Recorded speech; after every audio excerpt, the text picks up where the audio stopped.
Kumusta mga kasaliksik? Narinig mo na ba ang mga alimango na may pangalang coconut crab? Kung hindi pa ay siguradong magugulat ka kapag nakilala mo sila.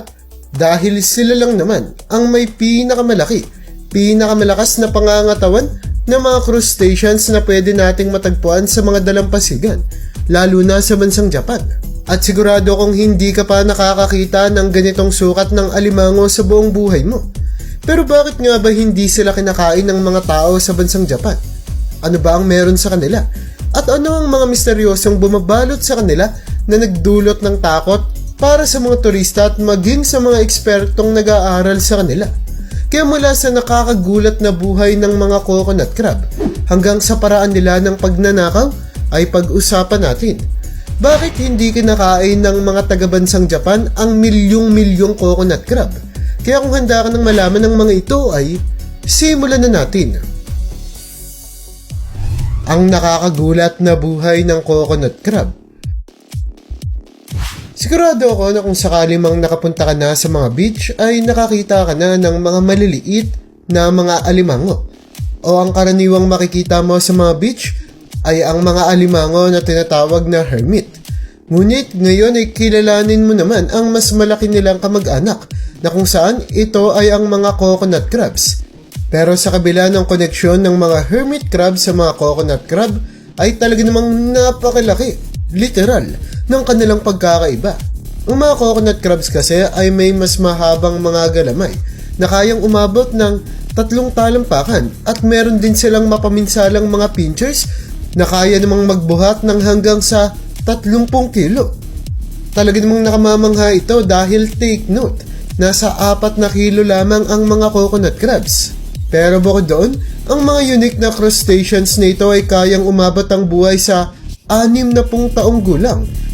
Bukod pa dito ay nagkaroon nga rin sila ng Guinness World Record bilang pinakamalaking land-dwelling crustaceans.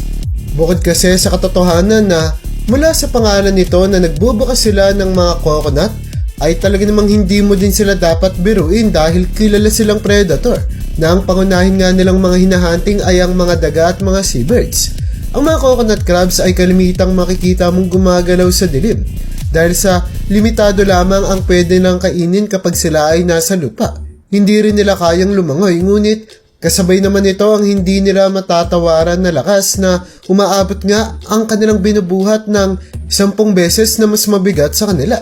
Sa isang pag-aaral na pag-alaman na ang pinching force nila ay umaabot ng 29 to 1,765 newtons na kung saan ay mas malakas pa ang pagpihit nila sa ibang mga hayop katulad ng leopards. Kaya naman pala wala silang kahirap-hirap na kumain ng kahit na anong hayop na gustuhin nilang biktimahin. Ang hindi mapigilang appetite ng mga coconut crab. Ang mga coconut crab ay kilala din sa tawag na rubber crab na kung saan nakuha nila ang pangalan na ito dahil sa alam naman na natin na hindi talaga mapapantayan ang lakas ng kanilang mga pincers at kayang-kaya nilang dumurog ng kahit na anong mga bagay na kanilang mahahawakan. Pero alam mo ba na maging ang mga golfers ay hindi nakatakas sa problemang ito kung saan laking gulat na lamang ng mga golfers sa isang Australian course na walang kahirap-hirap na binali ng mga coconut crab ang kanilang mga golf club sa tulong ng napakalakas nilang pang-ipit. Wala nga silang nagawa kundi panoorin na lamang ang mga coconut crab na ito habang binabali nila ang mamahaling mga golf club ng mga golfers sa Australia. At personal nilang nasaksihan ang nakakagulat na lakas ng mga coconut crab. Pero katulad ng kanilang lakas ay hindi rin mapigilan ang mga bagay na gusto nilang kainin, kung saan ay hindi na maintindihan ng mga eksperto kung ano nga ba talaga ang paborito nilang pagkain dahil kahit mga tao ay hindi ligtas dito.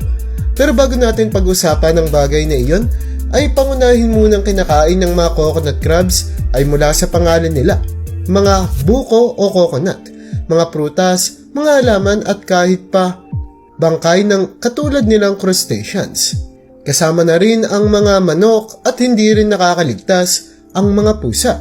Ang ikinagulat din kasi ng mga eksperto tungkol sa kanila ay kayang-kaya nilang maamoy na para bang mga insekto sila ang lokasyon ng mga pagkain, buhay man ito o hindi.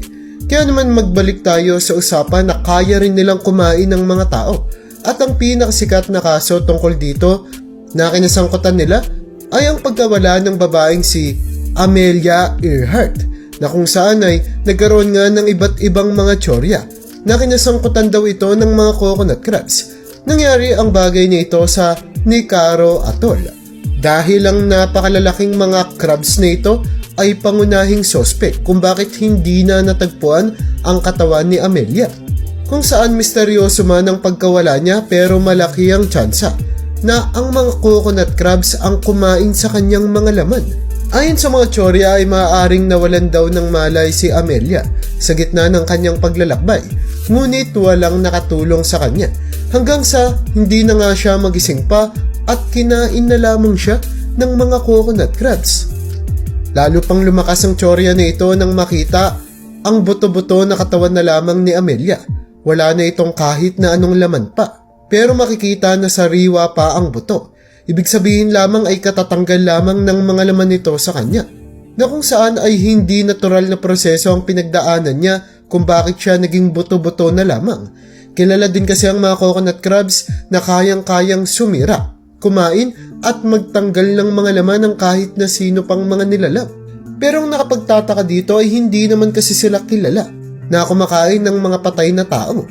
Pero dahil nakita rin ng mga eksperto ang mga kagamitan ng babaeng si Amelia katabi ng bangkay, ay sigurado sila na ang pangunahing predator sa islang iyon na mga coconut crab ang may dahilan sa kanyang pagkamatay. Ang magnanakaw na coconut crab. Sa bansang Japan sa rehiyon ng Okinawa, kung saan ay paraiso ito para sa marami, ay talaga namang binibisita ito ng maraming mga turista. Ngunit ang payapang gabi ng isang turista ay nasira dahil sa pagdating ng isang bisita. At oo, ang bida sa video natin ngayon ng mga coconut crab ang gumulat sa kanya, na kung saan ay laking gulat na lamang ng turista nang makita niya na hawak-hawak ng coconut crab habang tumatakas ang kutsilyong ginamit ng turista. Talaga namang napakaraming pag-uugali ang mga coconut crab na hindi inaasahan ng mga turista at maging ng mga eksperto. At isa na nga sa mga ugali na iyon ay ang pagtatakas nila ng mga kutsilyo na ginagamit ng mga tao.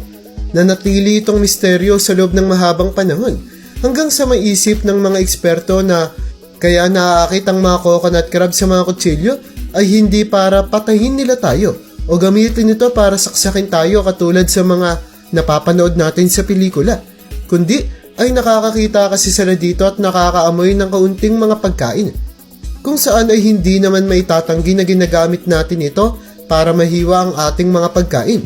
Kaya naman iniisip ng mga eksperto na maaaring nakakakita at nakakaamoy ang mga coconut crab ng nourishment o nutrisyon mula sa mga bagay na ito katulad ng kutsilyo. Pero bakit nga ba kutsilyo lamang ang pinupunteriya nila? Hindi ang mga pinggan o kahit pa mga kubyertos. Yan ay nananatili pa ring misteryo. Kaya naman balik tayo sa tanong, bakit nga ba hindi kinakain ng mga taga-Japan ang mga coconut crab? Dahil hindi naman may tatanggi na nagdudulot lamang sila ng takot sa mga tao, lalo na sa ganitong mga pagkakataon na kung saan ay kayang-kaya pa nga nilang putulin maging ang ating mga kamay o daliri. Well, may mga tao naman na talaga na nagawang kumain ng mga coconut crab. Hindi naman kasi talaga may tatanggi na napakasarap nilang ulamin. Bukod sa malaki ang sukat nila ay punong-puno rin sila ng nutrisyon kung atin silang lulutuin.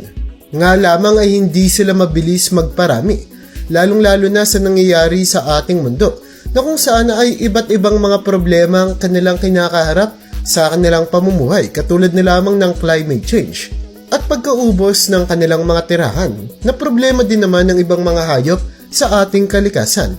Ngunit napakalaki ng posibilidad na kung sakali mang kuhanin at kainin sila ng mga tao, ay tatagal lamang ng ilang mga taon at tuluyan ng mauubos ang kanilang lahi. Kaya naman, maraming mga nag-aalala na mangyari ito. Kaya ang gobyerno ng bansang Japan ay nag-impose na ng restriction para protektahan ng mga coconut crab at ang kanilang populasyon na patuloy ng umuonte sa paglipas ng panahon. Pero ngayon na napapansin na ng mga eksperto maging ng mga tao na rumarami na ang kanilang lahi dahil sa pagprotekta sa kanila ng gobyerno, ay pinanatili pa rin nila ang batas na hindi pwede itong kainin. At naging sagrado na nga silang mga hayop, lalong-lalo na sa rehiyon ng Okinawa, na kung saan ay nare-respeto at ginagalang ang mga nakamamanghang nilalang na ito, na hindi may tatanggi na minsan lamang magpakita sa ating mundo. Kaya naman kailangan natin silang protektahan hanggat maaari. At yan ang bumubuo sa istorya natin sa video na ito. Kaya para sa iyo, kung magkaroon ka ng pagkakataon ay gugustuhin mo bang kainin ng mga coconut crab?